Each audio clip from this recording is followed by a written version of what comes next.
Le passage à une nouvelle année est une occasion de regarder ensemble le chemin parcouru, d'évaluer nos efforts communs et de mesurer avec lucidité les défis à relever.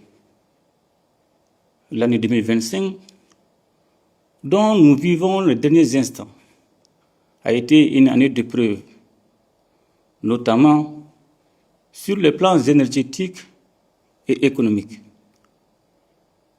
Elle a également été une année de vérité, celle qui révèle dans l'adversité le patriotisme et la résilience indéfectible des Maliennes et des Maliens. Je rends un hommage appuyé à notre peuple pour sa dignité, sa patience et sa détermination. Depuis plusieurs mois, notre pays subit d'importantes perturbations dans son approvisionnement en carburant,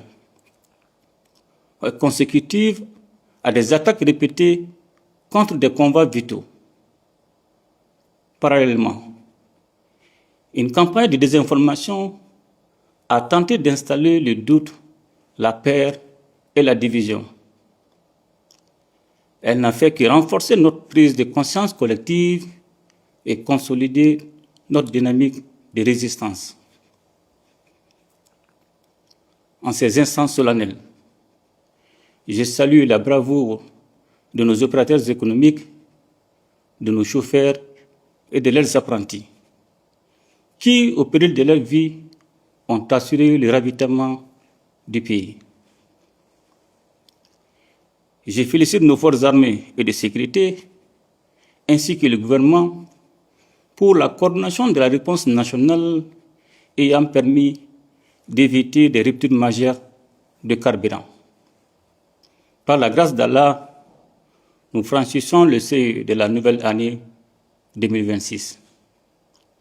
En ce moment de recueillement et d'espérance, je formule pour chacune et chacun d'entre vous des vœux de réconfort, de concorde, de santé et de prospérité.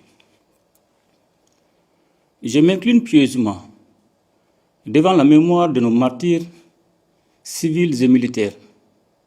Leur sacrifice est le socle de notre engagement et de notre renouveau. À nos blessés, aux familles endeuillées, la nation exprime sa solidarité indéfectible. Je voudrais également adresser ma compassion aux populations durement éprouvées par les sinistres survenus dans notre pays. Je formule le vœu que l'élan de solidarité nationale dans la dignité et l'entraide continue de soulager les peines et de relever les vies. Maliennes, Maliens, mes chers compatriotes,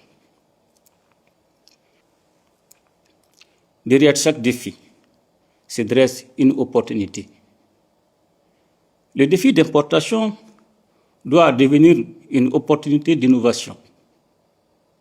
Pour une nation debout comme la nôtre, l'adversité n'est pas un frein, elle est un levier.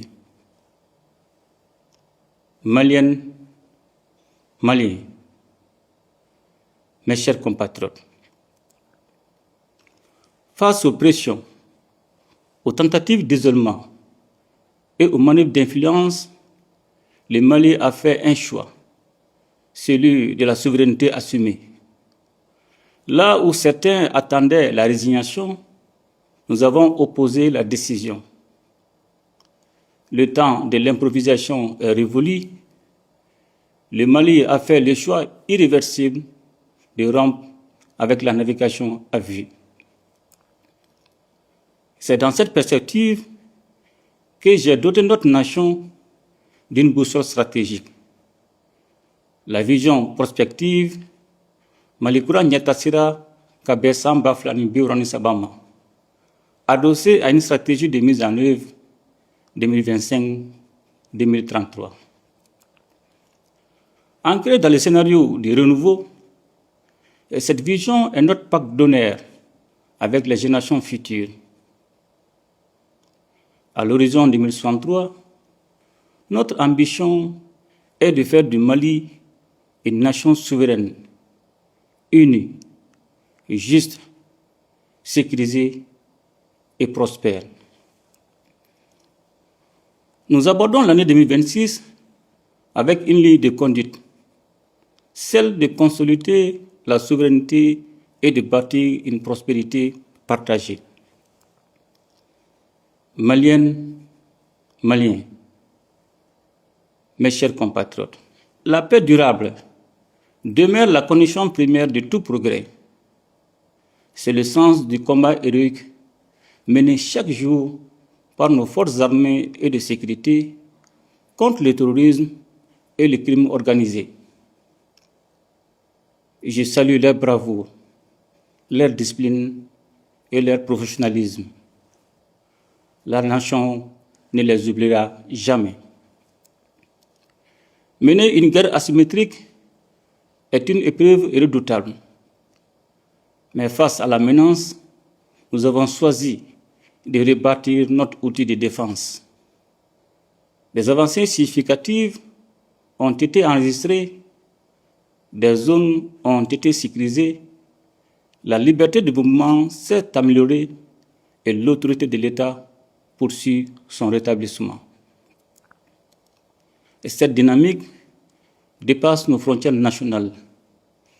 Avec nos frères du Burkina Faso et du Niger, nous avons franchi une étape déterminante avec l'opérationnalisation de la force unifiée de l'AES et la mise en place d'un dispositif opérationnel coordonné. Face à l'ennemi commun, notre solidarité s'est traduite en actes. Protéger nos peuples et défendre notre espace commun. Nous savons aussi que la paix véritable ne s'impose pas, elle se construit. Elle exige la vérité, le dialogue et la confiance entre Maliens. L'adoption de la Charte pour la paix et la réconciliation nationale marque une étape décisive, celle d'un processus de paix endogène porté par notre volonté collective. Dans ce cadre, une nouvelle phase du programme du DDRI a été engagée avec un recrutement spécial et la réinsertion des milliers d'ex-combattants, notamment à Ménaka, Kidal, Mopti, Ségou, Gao et très prochainement Tombouctou. La mise en place de l'Observatoire pour la paix renforcera durablement cette dynamique. En tirant les leçons des processus de paix antérieurs, il apparaît clairement que les solutions maliennes sont les plus viables pour le Mali. Maliennes, Maliens, mes chers compatriotes, si la souveraineté militaire garantit l'intégrité du territoire, la souveraineté culturelle protège l'âme de la nation. C'est la raison pour laquelle nous avons engagé une dynamique de renaissance culturelle et d'éducation aux valeurs, afin de renforcer durablement le vivre ensemble et de façonner le Mali d'un courant, un citoyen patriote, responsable et bâtisseur. L'officialisation de nos langues nationales et la valorisation de nos légitimités traditionnelles ne sont pas du folklore. Elles expriment un retour à notre essence. Cette renaissance consolide la cohésion sociale, renforce la paix et fait de notre culture un levier de rayonnement et de développement endogène. Maliennes, Maliens, mes chers compatriotes, La justice et la gouvernance vertueuse demeureront au cœur de notre projet national. La lutte contre la délinquance économique et financière, la corruption et l'impunité n'est pas une option. Elle s'impose comme un devoir. Le pôle national économique et financier et l'Agence nationale de recouvrement des avoirs saisis ou confisqués participent à l'affirmation de la règle que nul n'est au-dessus de la loi et que l'argent indûment soustrait à la nation doit obligatoirement revenir à la nation.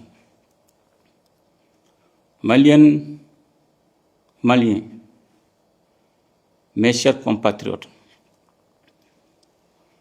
lors des assises nationales de la refondation, le peuple malien avait exprimé sa vive préoccupation face aux dérives et dysfonctionnements du paysage politique, susceptibles d'alimenter la mauvaise gouvernance.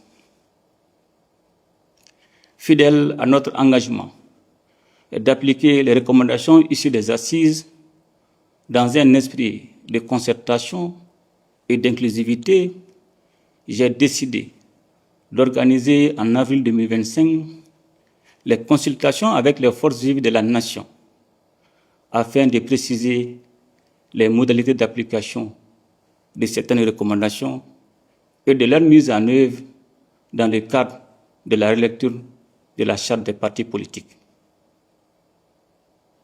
À l'issue de cette rencontre, les participants ont notamment recommandé la dissolution des partis politiques afin de repartir sur des bases plus saines et plus justes et de faire l'audit des partis politiques.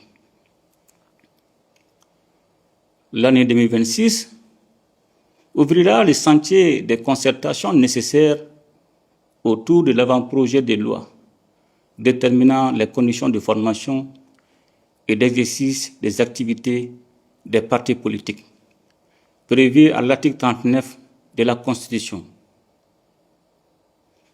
Maliennes, Maliens, mes chers compatriotes, malgré les différentes sanctions imposées depuis 2020 et les contraintes sécuritaires, notre économie a démontré une résilience remarquable par une croissance soutenue, une inflation maîtrisée et une dette soutenable. L'État a assuré ses dépenses essentielles et le retrait du Mali de la liste grise du GAFI en juin 2025 a renforcé la crédibilité de notre signature. Nous avons consenti des efforts importants pour protéger le pouvoir d'achat, notamment par des subventions ciblées sur les denrées essentielles et l'énergie. Nous poursuivrons cette dynamique avec discipline, efficacité et transparence. À travers des programmes dédiés à l'entrepreneuriat et à l'emploi, des dizaines de milliers d'emplois ont été créés, redonnant espoir et perspective à notre jeunesse. Parallèlement, la modernisation de l'administration financière se poursuit, notamment par la digitalisation des recettes publiques afin de renforcer l'efficacité de l'État et la transparence au bénéfice des citoyens. Dans le secteur minier, l'ouverture de nouvelles capacités, l'application stricte de nos textes ainsi que la renégociation de certains contrats ont déjà produit des retombées significatives pour l'État. En 2026, nous poursuivrons cette trajectoire par des mesures de structuration et de valorisation afin que la richesse nationale serve davantage à l'investissement public, l'emploi et la transformation locale. Une vérité doit s'imposer. La richesse du Mali va appartenir aux Maliens et profiter d'abord au peuple malien. Maliennes, Maliens, Mes chers compatriotes, la crise énergétique a été éprouvante. Cette épreuve nous oblige à une transformation profonde. Elle nous impose d'édifier une souveraineté énergétique par la diversification des sources d'énergie, par le développement des capacités nationales, par des investissements structurants et par l'amélioration durable de la gouvernance du secteur. Elle nous impose aussi un sursaut productif en transformant nos matières premières sur place, en créant plus de valeur, plus d'emplois, plus de revenus, en faisant de nos défis une opportunité d'industrialisation. Maliennes, Maliens, mes chers compatriotes, la véritable richesse d'une nation, ce sont ses femmes et ses hommes, surtout sa jeunesse. C'est la raison pour laquelle nous plaçons le développement du capital humain au centre de notre action, en mettant l'accent sur la santé, l'éducation, la formation professionnelle et la promotion des compétences. Dans le domaine de la santé, nous poursuivrons la réalisation des structures modernes afin de garantir à chaque citoyen des soins de qualité, ici même au Mali, dans la dignité. Le projet présidentiel d'urgence hospitalière restera à cet égard un axe majeur de notre engagement. Maliennes, Maliens, mes chers compatriotes, conformément à la vision Malikura Nyatasira Kabesamba Flani Biuron Sabama et à la stratégie nationale pour l'émergence et le développement durable 2024-2033, le gouvernement mettra en œuvre le projet de formation des ressources humaines mieux préparées et dotées de compétences reconnues, avec des programmes de construction et d'extension et de mise à niveau des infrastructures scolaires et universitaires. Maliennes, Maliens, mes chers compatriotes, l'année 2026 sera l'année de la consolidation, de la conquête du bien-être et du progrès. Je vous souhaite à chacune et à chacun une bonne et heureuse année 2026.